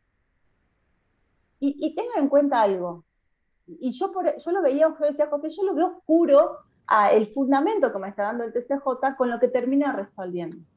Pero acá me está diciendo que desde que está firme la sentencia o 15 días posteriores al dictamen, comienza a correr la capitalización de intereses para el IBM. Y después dice, y acá les pongo qué es lo que dice específicamente el tercer párrafo del artículo 2. A partir de la mora en el pago de la indemnización, es decir, que yo entré en mora, yo debí pagar y no pagué, se da de aplicación el 770 del Código Civil y Comercial y se acumulan los intereses al capital, el anatocismo. Y el producido devenga un interés equivalente a la tasa activa de la cartera general, nominal o anual a 30 días del Banco de la Nación Argentina.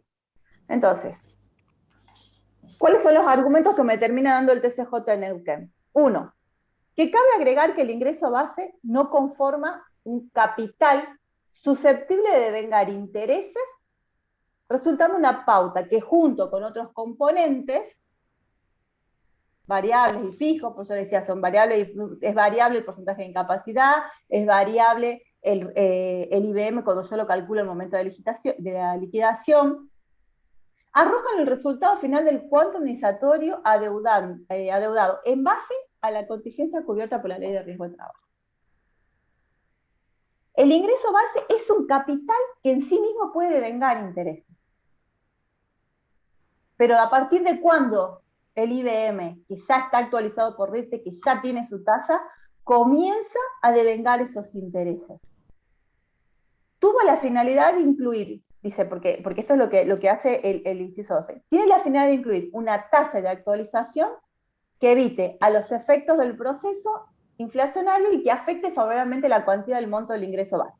¿Por qué? Porque había todo un planteo anterior a la sanción de la 2348 que se hacía durante la vigencia de la 2773, porque nosotros el único índice que teníamos para actualizar eran las prestaciones para las CAPU. El 17 bis de la 26773 es el único que tenía un RIPTE para actualizar, y era para eso específicamente, pero para el ingreso base para todas las para la determinación de una incapacidad inferior al 50%, yo no tenía cómo actualizarlo.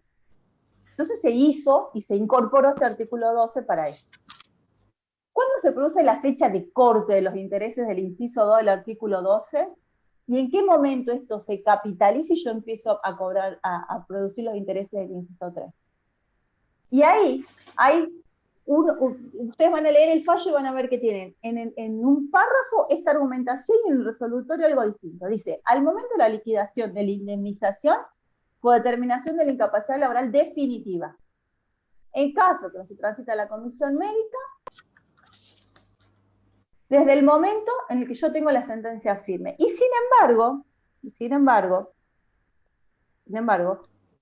lo que hace la resolución del fallo de Retamales es fijar la tasa de interés del inciso 2, que es la que me actualiza el ingreso base, desde la PMI hasta la liquidación. Y el tercer párrafo me explica la tasa de interés desde la interposición de la demanda hasta el momento de la liquidación. Por eso yo digo que es oscuro, que dice una cosa y después termina resolviendo otra. Ahí José hizo unos cálculos de cómo quedaría con de una u otra forma la aplicación. En lo personal, me parece que el fallo de Retamales es acertado. Sé que muchos de ustedes pueden pensar distinto, pero me parece acertado porque yo ya tengo actualizado el IBM, teniendo en cuenta que es una obligación de valor lo que yo voy a calcular para el cobro de la incapacidad laboral permanente del trabajador. Si yo hago la liquidación al momento de interposición de la demanda y tengo cómo actualizar ese ingreso base, yo no estoy perdiendo capital. Más si después, al momento de la mora, voy a poder, por el inciso 3 del artículo 12, capitalizar esos intereses y devengar a sí mismo intereses. Entonces, José, si vos querés acotar algo de este fallo. Sí, yo estoy, se viene la pelea. Ahora sí, ahora vamos a pelear. Bueno, yo quiero que sepan que yo también yo también defiendo trabajadores y me dedico más que nada a defender trabajadores. Pero me parece acertado el fallo Retamales, me parece acorde a la normativa. José sabe que hay un par de cositas ahí que me las voy a reservar, pero me parece un fallo acertado, así que dale, es todo tuyo. Sí, no, a mí me gustaría saber si hay alguien, a lo mejor más Neuquén, a lo mejor hay alguien que haya participado, ya sea como representante de alguna de las partes, o si tiene alguna opinión. Yo aclaro que lo que voy a opinar probablemente si estuviera formado me revolearía el libro por la cabeza. Yo, a ver, tengo un criterio similar al tuyo, Euge. Sí creo que el fallo es claro, sí creo que el fallo es un fallo claro, no considero como vos que tenga oscuridades, y creo que en realidad el fallo se limita a dos cuestiones: cómo se calcula el ingreso base y desde cuándo corresponde el interés y qué tipo de intereses. Sobre esa base creo que más allá, claro, lo que pasa es que es burdo, por ahí grosero, ver una sentencia en primera instancia que creo que era 1.200.000 pesos, con una sentencia de TSJ que creo que era de la mitad. Y bueno, en base a ese argumento, los números te llevarían a decir que es una brutalidad lo que hizo el TSJ, pero yo considero que fue bastante acertado en muchas cosas, salvo en algunas cosas que voy a dar mi punto de vista. En primer lugar, puede parecer chocante, pero en ningún lado, y eso lo dice el juez que emite el voto, en la ley de riesgo de trabajo prevé intereses compensatorios, o sea, no los prevé bajo ningún punto de vista. En segundo lugar, es una obligación de valor, y el 12, la técnica legislativa es pésima, está previsto para la instancia administrativa, o sea, no está previsto para el juicio. De hecho, habla de liquidación, y esa liquidación se hace en el servicio de homologación. Y el inciso tercero, que habla sobre la posibilidad del latocismo, está previsto cuando la RT, por ejemplo, el caso de Profu, que no está pagando nada, una vez homologado en sede administrativa, no cumple. Esas son un par de aclaraciones que quiero hacer. ¿Por qué? Porque, claro, todo el mundo lo que dice para criticar retamales es que la prestación dineraria o el derecho a la prestación dineraria por incapacidad que yo tengo nace conforme al artículo 3 de la ley 26773, nace del momento de la primera manifestación invalidante. Entonces, en base a eso yo tendría derecho a tener un interés desde ese momento, que fue el criterio que de hecho siguieron los dos fallos, el de primera instancia y de la Cámara, si no me equivoco. La primera instancia, Euge aplicó La anatocismo primera desde instancia, claro, la primera instancia te aplica en consecuencia con el fallo Mansur, que ya estaba acá en Córdoba, en Córdoba, en Neuquén, ya no sé ni en qué provincia estoy yo, en Neuquén, que te da el cálculo del interés desde la PMI, de la primera manifestación invalidante. Pero acuérdate que vos tenías un ingreso base puro. Si yo tenés una Está bien, pero te hago obligación una de valor, pregunta. El juzgado de primera instancia aplicó, si no me equivoco, acumulación de intereses desde la primera manifestación claro, invalidante. claro, te aplica RIPTE más tasa en el IBM desde la PMI y te aplica el inciso 3 desde la PMI también. Entonces te aplica anatocismo desde el momento 1. Claro, bueno, de mi punto de vista es un error, porque si la obligación es de valor, vos estarías grabando dos veces la obligación, por así decirlo. De mi punto de vista, las obligaciones de valor sí generan intereses compensatorios, pero bueno, esto lo dice Pizarro, no lo digo yo, ¿no? Únicamente debería corresponder una tasa pura. O sea, si vos me permitís que yo le haga una crítica al TCJ, te comiste la tasa pura desde de la primera manifestación invalidante, solamente eso, que se podría agregar a la actualización, porque claro, el problema del artículo 12 es que los términos son absurdos y en realidad no hay interés, lo que hay es una tasa de actualización. Pasa que en el primer párrafo habla del RIPTE, que es claramente algo que está realizado para actualizar, y en el segundo párrafo habla de la tasa de interés pura, llevaría a confusión, pero en realidad estamos hablando de actualización. Entonces, sobre esa base, para mí, claro, para mí el criterio del TSJ es correcto de actualizar, como en Neuquén no es obligatorio, no era obligatorio el paso por comisiones médicas, tomar el criterio de si fuiste a comisión médica hasta el día 15 posterior al dictamen, o bien de que presentaste la demanda. Hasta ahí vamos bien. Ahora, ¿qué es lo que pasa? Para dejar de aplicar o para no aplicar el anatocismo desde la interposición de la demanda hasta la sentencia, yo considero que es correcto también, porque en realidad, como es de interpretación restrictiva, no estaba obligada la RT a pagarlo. ¿Por qué? Porque si estuviésemos en una provincia no adherida, no había disposición del servicio de homologación. No había dictamen de comisión médica jurisdiccional y solamente estaba obligado desde que se emite la sentencia. Ahora, para mí el error que comete el juez es forzar la norma, porque claro, el periodo que queda comprendido entre la interposición de la demanda y la emisión de la sentencia, a los fines de aplicarle un interés moratorio, termina forzando el artículo tercero del 27.348 y le hace decir cosas que no dice la norma. Que no dice Yo la creo que norma. como juez Era oscuro. que como juez que es, tranquilamente, como está facultado por ley a hacerlo, podría haber dicho, de mi punto de vista corresponde la aplicación de la tasa activa porque es aquella que mejor resguarda los intereses del trabajador. Para mí el error está en forzar el inciso tercero del 12 a decir cosas que no son. Yo sí coincido que el anatocismo recién corresponde desde que se inicia ejecución de sentencia. Y respecto a los numeritos que decías, claro, que, a ver, terminó siendo, se dio cuenta que cuando hizo la planilla, para mí los números se le iban por el piso, y decidió, para mí ese es el fundamento por el cual decide forzar el inciso tercero, aplicar tasa activa sobre el resultado que ya existía de la fórmula. Porque también otro criterio que podría haber seguido es actualizar hasta el momento de la sentencia. Claro, que yo Y te ese decía, cálculo, yo liquido, en el momento que yo liquido, actualizo el IBM con RIPTE, con tasa, aplico la fórmula. Si no me pagan en la ejecución, aplico el inciso tercero. Como me decías, estás re loca, esto baja un montón la indemnización. Está bien, pero si iba a aplicar el 12, y le iba a tener que forzar para aplicar el 3 como se aplica. claro, tal cual. En definitiva, como para darle un cierre, puede ser discutible, puede ser considerado como uno quiera el fallo, creo que ha sido debidamente fundamentado, puede estar o no estar de acuerdo, pues no sé, justo estaba leyendo ayer el libro de Formaro, y él te da un montón de argumentos por los cuales este fallo sería una locura.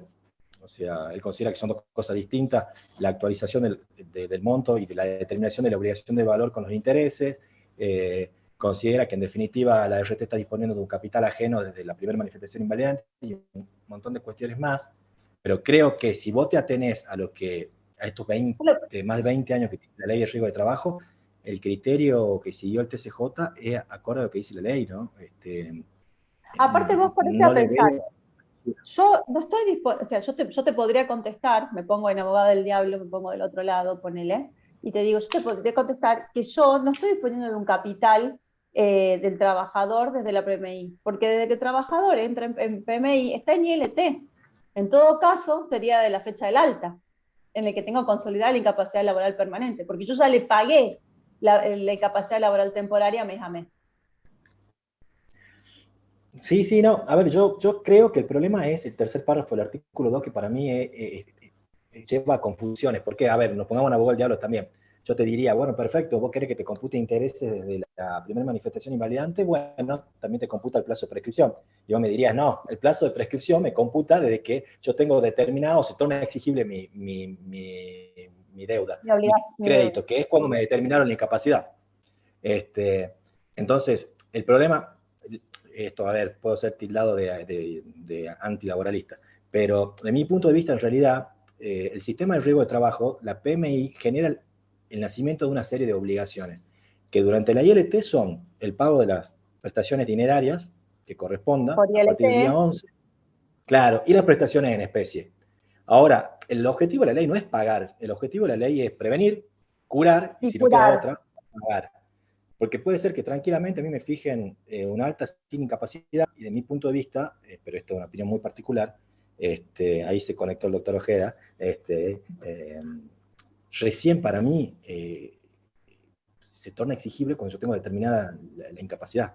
Pero bueno, esta es mi postura, ¿no? Hay un montón de personas que no coinciden con eso. Pero bueno, por eso yo termino considerando que es acertado más allá de las críticas que le hice el fallo del TCJ. Y creo, y esto es una opinión aparte, con esto cierro, disculpa, Euge, que en realidad nosotros nos estamos comiendo otras cuestiones vinculadas a la prestación dineraria que perjudican severamente al trabajador. Por ejemplo, el coeficiente etario. Hoy el coeficiente etario te baja la fórmula si vos tenés menos de 35, si vos tenés más de 35 años. Hoy solamente te sube la fórmula si tenés menos de 35 años. Y eso es algo que tendría que modificarse o que inclusive atacarse la constitucionalidad del 65 dividido tu edad, por ejemplo, y ya tenemos un fundamento válido que es que ahora no me acuerdo el número de ley, pero modificó el 252, o sea que yo hasta los 70 años no me pueden obligar a jubilarme. Entonces, ahí tendrías un fundamento, por ejemplo. Y otra beta que digo a los fines de plantear la determinación de un mayor valor de la prestación dineraria. Pero bueno, es una opinión aparte y no es el tema que se trató en el TCJ. Yo con eso terminaría y bueno, y me gustaría escuchar la opinión de todos los amigos que están acá para ver qué sacamos. Bueno, la idea que teníamos con José era más o menos dar un paneo de lo que decía cada uno de los fallos y sobre todo analizar este fallo que es bastante más complejo que es el fallo Retamal, porque tiene mucho de matemática, mucho de cálculo, mucho de ver estos artículos específicos, y sería bueno que ya que ustedes están acá, que todos litigamos en este foro, si alguno tiene interés en brindar su opinión o decirnos qué es lo que opinan, si les gustaría Para, participar, porque es un conservatorio. y antes, viste, ya me voy. No, antes de eso, y hay algo que el fallo dejó huérfano y que no resolvió, porque esta era una incapacidad baja. ¿Qué pasa si el caso hubiese sido con incapacidad mayor al 50% total o hubiese Total. sido un fallecimiento? ¿Cómo hacemos con los intereses de la CAPU, de la compensación adicional de pago único? Bueno, Porque eso es algo que quedó ahí. no Claro. entra en ese 3, no entra en el inciso 3 Entonces, el tema de la capa. no lo trató y es un tema que en un futuro caso creo que va a pasar y se va a tener que plantear porque la compensación adicional de pago único se actualiza solamente a la PMI. ¿Qué interés va a aplicar el juzgado? ¿Va a seguir el mismo A criterio ver, que acá o va a buscar otro criterio? quedó ahí bastante abierto igual de todas maneras. Bueno, leo lo que tengo en el chat, porque están todos tímidos. A ver, ¿qué dicen? Te digo las preguntas que han ido pasando. ¿Se puede tirar abajo un acuerdo homologado en comisiones médicas y ya cobrado por la diferencia que puede tener el trabajador de incapacidad? Yo la veo muy difícil. Yo la veo muy difícil, porque ya si tenés acuerdo, y más si sos el mismo abogado, en Córdoba por lo menos te puedo decir que no. En Comisión de Río Cuarto me habían enviado al servicio de homologación por la resolución 2021. Habían remitido el expediente, presenté pronto despacho y me citaron al examen médico, hacen lo que quieren. La colega que está haciendo catarsis. Marcelo Ayar, para obtener la reparación integral se debe iniciar acción civil directamente o debe transitarse las comisiones médicas y luego la acción laboral. No, te está confundiendo. O sea, vos, si querés hacer la acción sistémica, comisiones médicas, fuero laboral. Acción extrasistémica, comisiones médicas y también fuero laboral, pero nada más que en fundamento en otra norma. En la legislatura de Córdoba se presentó un proyecto de ley para modificar este artículo 3 de la ley de adhesión, ya lo vimos. Podrían enviarlo a la grabación, sí, después que hay un proyecto de ley. Una colega dice, soy de Neuquén, tengo un caso en el gabinete contable del Poder Judicial para que liquide. ¿Podrán ayudarme a hacer el cálculo en un ejemplo? Bueno, después te dejo mi teléfono, después te ayudo, te lo pongo en el chat. Ahí está. Cualquier cosa, háblame, pero no sé si en este momento no podemos poner este cálculo. Está medio complicado. Bueno, ¿alguien tiene algo para aportar? ¿Quiere decir algo? ¿Quiere participar de este conversatorio? Bueno, o fuimos claros o los aburrimos a todos, José, una de dos. Bueno, a ver. Bueno, estaríamos entonces. Espero que les Ahí haya está sido pidiendo alguien la palabra. Isabel, ¿puede ¿Quién ser me que está se pidiendo? cortado o no? Ojeda, Raúl Ojeda. Levantó la Con él. manito. Ahí está. Ahí está, Doc. Ahí te desmuteé. Hola, ¿qué tal? ¿Me escuchan? Sí, qué placer que estés acá, doctor, y que te hayas sumado. Bueno, no, le quería decir a José que escuché toda la charla. Lo que pasa es que apagué la cámara porque estaba tomando mate y bueno, no quería generar envidia. No, respecto a la pregunta esa que hicieron, si se puede declarar la nulidad de la cosa juzgada administrativa de un acuerdo cobrado ya en sede administrativa, bueno, existe la chance de hacerlo. Se han visto algunos casos, muy pocos casos, pero por ejemplo cuando el abogado no tenía su propio patrocinio letrado, sino que tenía el patrocinio letrado ese que luego no puede apelar. Vieron que hay el patrocinio letrado que proporciona las propias comisiones médicas, ellos tienen instrucciones de no apelar. Entonces, bueno, estaría vedado el acceso a la jurisdicción de ese modo, ¿no es cierto?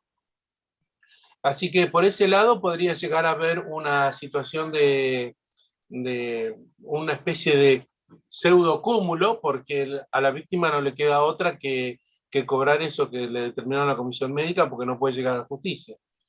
Y otra hipótesis de llegar a la justicia aún cuando ya haya cobrado en comisión médica es cuando en los casos hubiera planteos de inconstitucionalidad que obviamente no se pueden resolver en la comisión médica porque no tiene jueces letrados, ¿no? El secretario técnico letrado es apenas un secretario, es decir, hace un acto preparatorio administrativo, lo que se llama en derecho administrativo acto preparatorio, pero en definitiva después termina firmando un médico.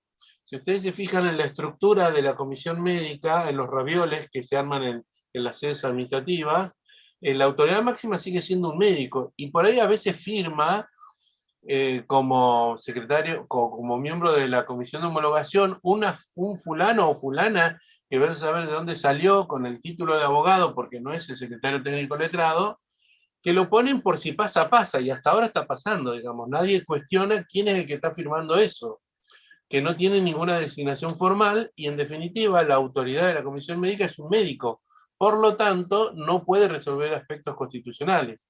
Supongamos que, en tren de lo que decía José hace un ratito, la parte tiene parte de su remuneración cobrada sin registro, o tiene parte de su remuneración cobrada en estas sumas no remunerativas de convenios colectivos. Tiene que plantear una inconstitucionalidad. Como el médico no puede resolver esa inconstitucionalidad, bueno, ahí tiene que tener expedita la vía. Pero para acceder a la vía judicial en esos casos, es obligatorio que la víctima no cobre lo que la comisión médica le puso a disposición, siendo que el sistema establece esa trampa, digamos, ese camino cerrado, existiría la chance de cobrar y luego reclamar la diferencia, planteando que la cosa jugada administrativa de la que habla la 27348 no involucra aquellos temas no tratados en la comisión médica. ¿Y cuáles son los temas no tratados en la comisión médica? Bueno, estos que acabo de mencionar. Por eso quería aportar. Fantástico, muchísimas gracias. Muchísimas gracias, doctor Ojeda. Bueno, José, ¿querías decir algo? No, justo escuché la última parte porque se me cayó el Zoom. Pero sí, yo coincido con el doc. Es más, doc, le voy a mandar para que vea. Tengo un dictamen médico donde me declara prescrita la acción. Para que lo vea. O sea, es una locura. Y el problema que tenemos es que las audiencias del servicio de homologación no te dejan plantear todas estas cuestiones. O sea, no queda constancia en el acta. Menos mal que se firman por lo menos. Y calculo que tendríamos que pedir la filmación si vamos a la justicia. Porque no te dejan plantear todas esas cuestiones que usted está diciendo. No te dejan directamente, ni siquiera quieren dejar constancia en el acta porque ya tienen un acta premoldeada, digamos, ya viene de fábrica, son todos formularios listos. Entonces no te dejan. O sea, de hecho creo que sí, en la justicia podríamos plantear todo eso. El tema es cuando lo tenés al trabajador al lado y le dicen, che, son 650.000 pesos. Y vos le decís, bueno, amigo, va a tener que pagar una tasa de justicia de 650.000 pesos para ir a reclamar que usted tiene más incapacidad. Y a mí la mayoría me dice, no, doc, tengo que hacer a la pared, me han entrado a robar, tengo un terrenito, estoy construyendo, tengo deuda. Es un sistema extorsivo. La verdad que esa es la situación, por eso le digo a Neuquén, no la tornen operativa, no van a tener ningún beneficio. Sí, es un sistema, a ver, algo que también vos hablabas del tema de los porcentajes de incapacidad, y algo que nos pasaba a nosotros cuando íbamos a ver el tema de nuestros honorarios también por los cobros en las comisiones médicas, que es algo que decíamos también el otro día, el hecho de que la ley de adhesión de Córdoba, por ejemplo, vos tenés los honorarios atados al capital del trabajador para que se pueda homologar el acuerdo. O sea, si vos no aceptás el porcentaje de honorarios que te ofrece la RT, no se homologa el acuerdo del trabajador. Entonces, ¿cómo le decís vos al trabajador? No, mirá, los honorarios que me está ofreciendo la RT son bajísimos, así que vamos a ir a juicio, porque está bien mi capital, está bien la indemnización, está bien tu porcentaje de incapacidad, pero no me gusta mi honorario, o no son acordes mis honorarios, entonces vamos a tener que litigar. Entonces hay un montón de cuestiones que escapan, que el hecho de la obligatoriedad del paso previo por comisiones médicas, las distintas leyes de adhesión, las distintas formas de adhesión de cada una de las provincias terminan siendo perjudiciales. Y ni qué decir, como con las enfermedades profesionales, y yo creo que es un paso obsoleto para la enfermedad profesional la comisión médica. Yo no sé qué porcentaje vos tenés en el estudio, José, que de enfermedades profesionales listadas, que reconozcan, ni qué decir las no listadas. Es una máquina de mandar rechazo. Sí, a mí me gustaría escuchar a la gente de Neuquén qué opina sobre los retamales. Sí, a mí Walter, que también. está Isabel, me gustaría saber, porque bueno, en definitiva son los que litigan. Nosotros acá en Salta todavía no tenemos un fallo en ese sentido. Tenemos la inconstitucionalidad del 12 viejo, pero en este sentido, con un planteo de ese estilo, con intereses, todavía no tenemos ningún fallo de la Corte. Que a mí me interesa saber la opinión para ver, bueno, Sí, para aprender también. o cualquiera de los colegas laboralistas de acá en Neuquén que a lo mejor puedan Sí, expresarnos su opinión. yo aclaro que no soy laboralista, soy consejera y lo que trato de hacer es escuchar y nutrirme de todos los comentarios para ir aprendiendo de temas que tampoco conozco, pero entiendo que esto que hablábamos el otro día con Eugenia y José, que motivó que rápidamente se haga al menos un Zoom para empezar a instalar estos temas, porque lo que escucho es que termina habiendo más dudas donde se implementó que certezas, independientemente de la jurisprudencia, que van a ir apareciendo. Así que yo les agradezco por esto porque abre un montón de interrogantes en una provincia que supuestamente en el mes de junio ya estarían en condiciones de empezar a aplicarse. Así que eso nos tiene que tener, al menos estar alertas, atentos y todas las opciones que haya para aquellos que se dediquen a trabajar con estas temáticas tengan mayores posibilidades, ¿no? Walter. No, yo, a ver, creo que las dos exposiciones han sido muy interesantes y los puntos también que han marcado en relación a, creo que ya con María Eugenia ya habíamos hablado en algún momento de que esa mirada también es plausible, la que se adopta desde Retamales, pero creo que lo interesante de todo esto es el debate que tiene que generarse a partir de estos encuentros, algo que remarcaba Isabel también al principio, y que es la forma en la que podemos llevar o llegar en todo caso a un cambio de criterio en lo que son hoy los superiores tribunales. Hoy nosotros, lo hablábamos al comienzo, quizás antes de que comenzara la charla, para todos los que están presentes, tenemos un horizonte que quizás pueda cambiar esta doctrina legal que existe hoy desde el fallo Retamales. ¿Por qué? Porque hay una nueva composición o se acaba de integrar el último miembro del Consejo de la Magistratura,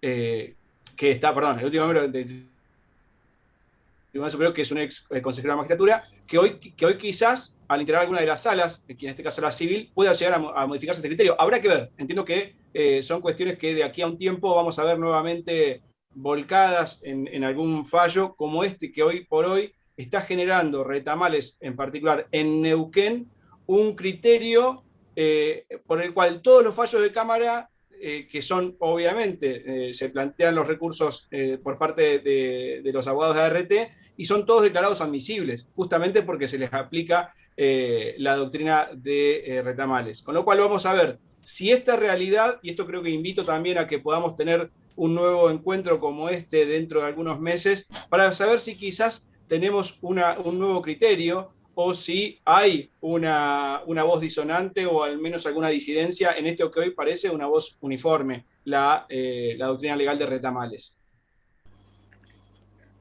Y un tema que hay que comenzar a plantearse es si en algún momento no nos va a comenzar a convenir que se aplique el 669.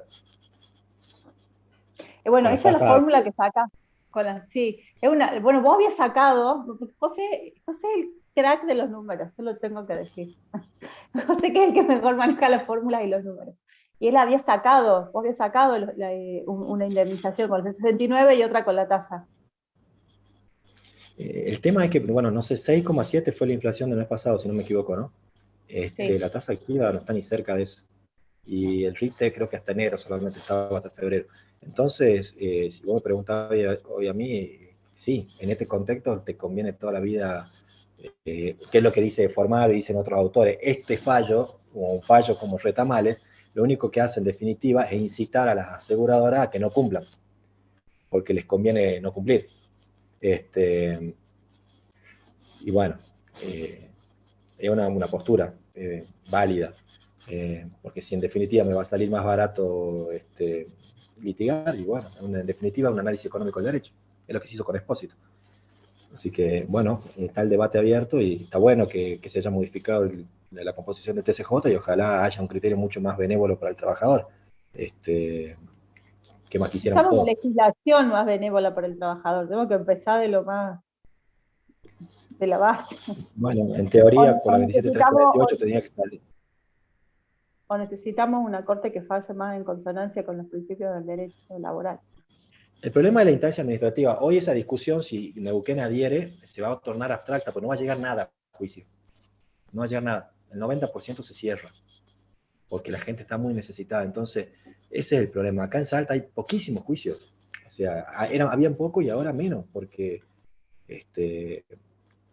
la verdad, como está armado el sistema, lo hace caminar al tipo 9 meses, porque no dijimos acá que te archiva los trámites de la nada, que te sacan los dictámenes cuando quieren, que después te los revocan El cuando quieren. sistema es un Bueno, laberinto.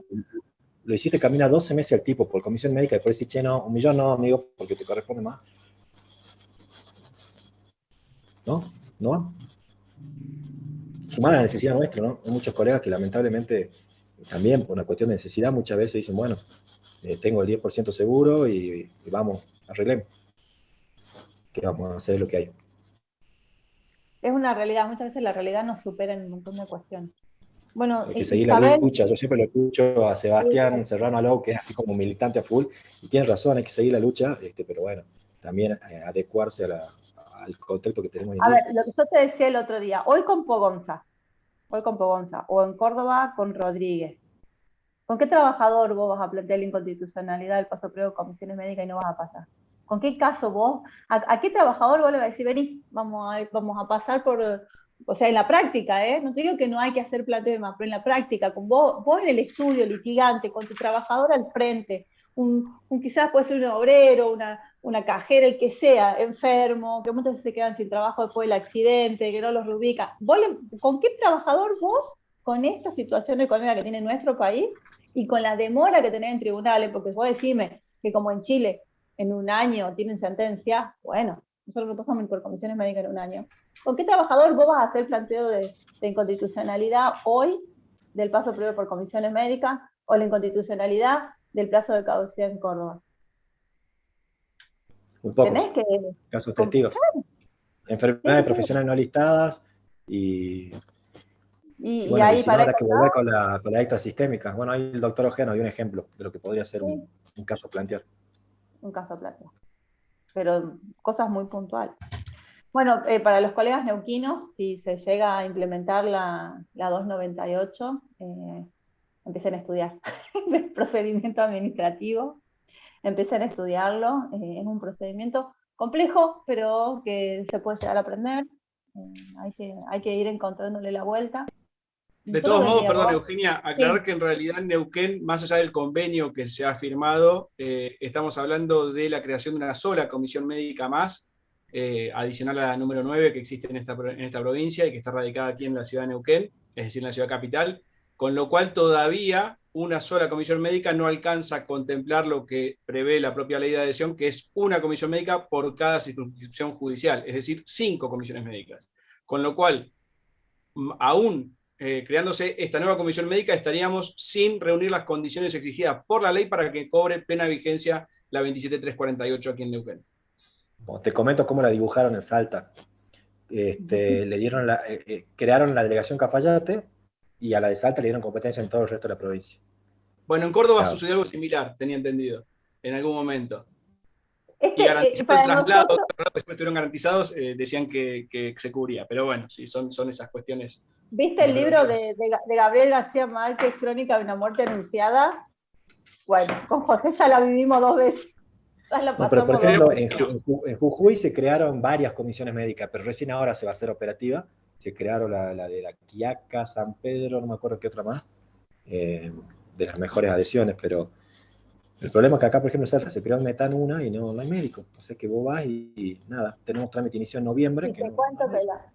Y te cuento que la SRT realmente equipa un container, porque es un container, lo equipan el container y te ponen la comisión médica en 2 días.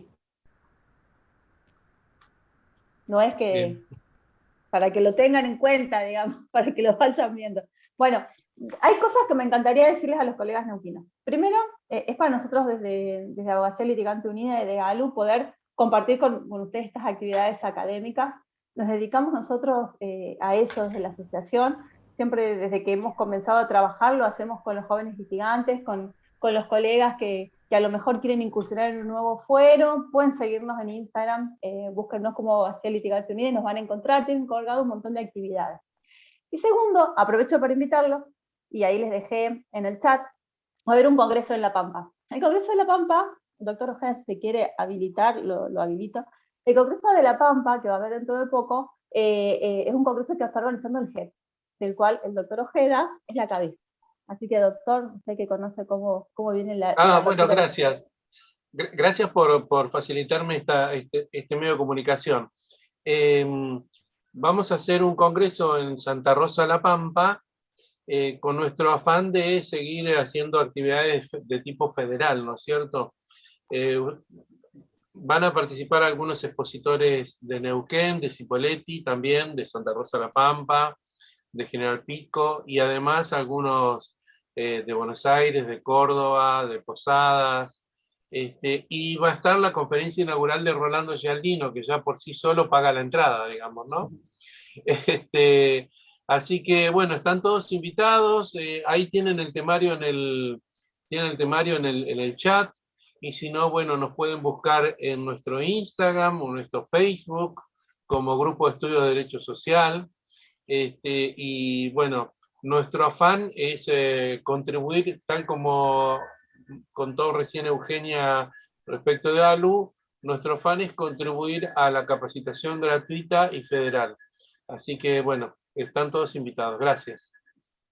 Bueno, como verán, siempre tenemos nosotros el lema de que juntos somos más fuertes, y creo que el compartir nos hace muchísimo más, nos acerca como personas, y dejamos de ser eso que la gente tiene en su mente, que cree que el abogado es una persona sola sentada en su escritorio, y empezamos a compartir, intercambiar, ayudarnos entre nosotros y a crear una nueva generación de abogados.